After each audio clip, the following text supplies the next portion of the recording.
I'm an engineer and I have a master's in technology management. So I'm an engineer with a business degree. And early on in my career, one of my first jobs was I worked for Jones and Laughlin Steel as a process and metallurgical engineer. And I was responsible for the steel processing of Cadillac Hood. That was the customer I did the processing for in the mill. And my boss said, you've done a good job. They're happy with their orders, the shipments they're getting, the quality of the shipments. You should go out and see them. And at that point, I think I was 22 or 23 years old. And I walked into the building and met with the Cadillac GM manager and introduced myself.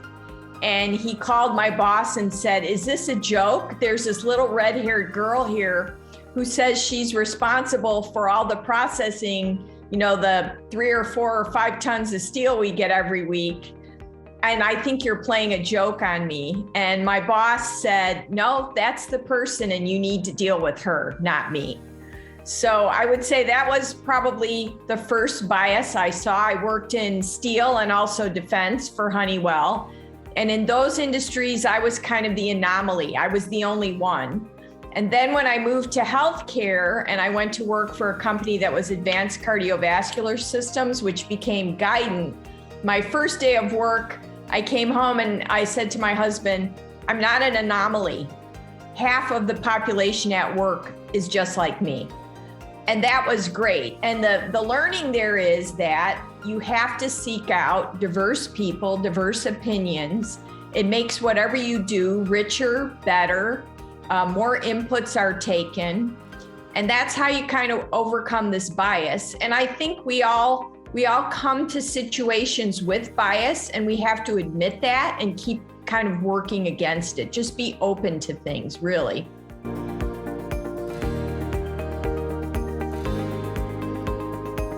You assure that you hire diverse people, that you encourage diverse discussions. So discussions that maybe aren't necessarily easy to have, but you have to learn how to disagree in a productive way and come to some solution. And I think if you're accepting of that, the results you get, the product you get, be it a product, a process, the way you do things is just much better and much richer. And you have to kind of learn to do that over time because it isn't always easy, it isn't always comfortable, and not everybody is comfortable with it.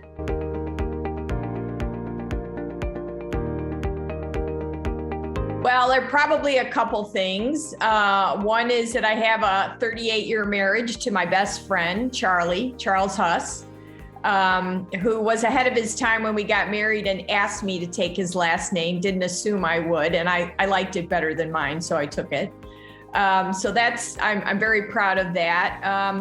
I had a fantastic career at Guidant. I was given so much opportunity at a young age and worked with phenomenal people that I still reach out to this day when I need to network or I need assistance with something. And so probably my biggest work accomplishment was building their coronary stent business from 0 to $1 billion and building the team there. And that business is now owned by Abbott. And it also was a profit engine for Guidant. And I'm proud of it because we had a very young group of engineers. When I became the general manager, I think I was 34 years old. So it was a big chance to give me a big risk rather, to give me that job. And together we built this team from 15 people to about, I think it was maybe 400 when I left. And we were the market leader, something like, I think, 27 out of 28 quarters. And then we came back to market leadership. And now Abbott owns that business. And that particular stent design has kind of been the industry standard. And I think the thing that makes me feel really good is when I meet someone who got our product. We had a gentleman and his son deliver a piece of furniture to our home years ago. And the son said to the father, "Dad, don't lift that couch because you just got your stent. You got to be careful. It's not that long ago that you received it." And my husband said, "What stent did you get?" And the gentleman took out his implant card, and it was our stent. And just to see, to hear him say how he felt better, how he could do more, how he could go back to work.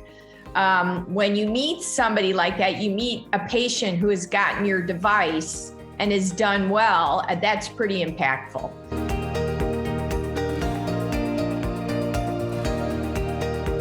So I'd start with my mom. My mom told me in 1964, when I was 4 years old, that I could do anything I wanted if I got education. And she was an executive secretary at the time for Amoco Oil Company. And she would take me to work 1 or 2 days a year with her so that I could see what she did. And she wanted me to have a bigger career, a better life, and always told me I could do that. And when you think about that, 1964 was kind of the days of, like in the show Mad Men, where the assistants were called secretaries, and they took shorthand, and they brought coffee and Danish. And that was my mom. And so she told me, you can be whatever you want if you get education. You can run a company, you could be president of the United States, and there were no limits. So I think about that. And as I talk to other women who have achieved success in business, they had parents like that. So I would say that's number one. And then I had great mentors at Guidant. I had Ginger Graham, who was our group chairman and was the first woman on management committee, and also Ron Dollins, our CEO. Ron's daughter was going to medical school, and Ron was a big proponent of women and diversity. And he used to say, if we get the most diverse people working for us, the best and the most diverse people, we're going to be the best company. And that was at a time when people didn't really talk that way, in the late 80s and early 90s. We weren't as sort of overt about that as we are today. So that really taught me a lot.